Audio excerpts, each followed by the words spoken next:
This week, in a handful of minutes, Oliver Brackenbury tackles the issue of manchildren. What is this narrator more worried about? Child men.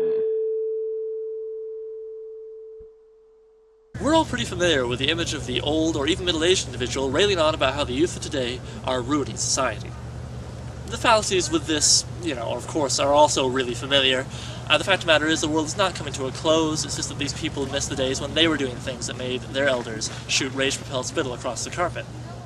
But what happens when someone in their mid-20s starts to feel this way about the youth of today? Or even people a few years older, the youth of last Tuesday? I found myself thinking along these lines quite a bit recently, and it's taken me on a curious train of thought.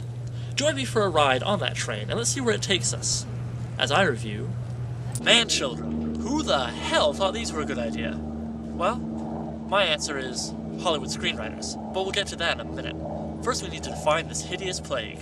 Now, unlike such timeless terms as Seinfeldian or bling bling, Manchildren has yet to make it into the Oxford English Dictionary. Although, we'll probably only have to wait a few weeks anyways, given the rate at which that crazed pack of bibliosluts will spread their pimply arse cheeks for any word that's been doing the rounds about the water cooler. As it is, the best definition I can find for you is the second in the series at urbandictionary.com. A manchild is a male who is over the age of 25, who still lives as though he is a juvenile. Many manchildren are not gainfully employed and survive off of the financial support of their enabling parents. Heavy video game addiction to fantasy games such as World of Warcraft are key to a manchild. Now, this is almost enough to get us all on the same page. However, I would argue that a heavy video game addiction to fantasy games such as World of Warcraft is not necessarily key. Certainly, I'd be hard-pressed to think of a film in which Adam Sandler has leveled up his dwarven sandwich artist all the way up to level 50. And, let's face it, he's made an entire career out of playing manchildren.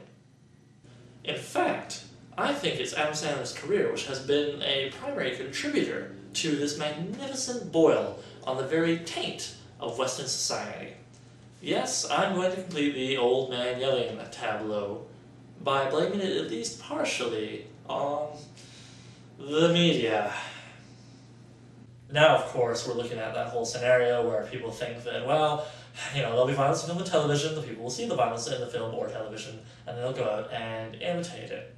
However, I feel that concern has been adequately laid low by the very fair argument that anyone crazy enough to want to reenact the wood chipper scene from Fargo is probably going to pull something pretty ridiculous and violent eventually anyways.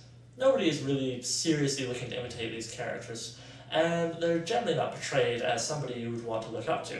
Manchildren in film and television, this is not the case. Even though they generally have to do a bit of growing up in order to get to the end of the story, manchildren do what they do and the audience loves them for it. Often the other characters, particularly the girlfriends, display a superhuman tolerance for the manchild's bullshit antics. And you know what? That's fine. I mean, it's a freaking comedy movie. I don't expect a perfect representation of reality in my comedies any more than I do in the drunken ramblings of that girl at the party who's clearly had one too many. But consider this. If any lie repeated often enough is eventually accepted as a truth, does that mean that any joke repeated often enough is eventually accepted as imitatable behavior? That the manchild lifestyle is a glorious, drunken, responsibility-free cocoon from which the woman who is as patient as she is infeasibly attractive will eventually swoop down and pull you from? Have lazy screenwriters set us up to go even further down this path? I mean, even Hollywood can only repeat the same joke so many times before they have to offer at least a slight variation or push the envelope even further. It used to be that manchildren were never out of their 20s, but then that got pushed into the 30s, and just lately we've had manchildren losing hair on their heads acting like they haven't got hair on their balls. We're even starting to see woman-children crop up.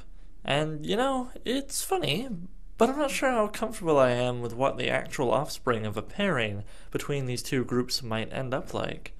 If their parents would still be living with the grandparents, then would this child just pop out, grab an Xbox 360, and then try to ram itself back into the womb? So okay, enough whining here, I think you see what I'm getting at. It's funny when you see some loser stick his dick in a pie, but it's not so funny if he's still there when you turn off the DVD player. But what do we do about this? Well, I think we should take a page from the whole environmentalism movement. Everybody in the community does their part. So, for example, I think the parents could teach their kids that just as they shouldn't try and fly through the roof like Superman, they shouldn't expect a supermodel to float down from the sky and take care of them when mother no longer will.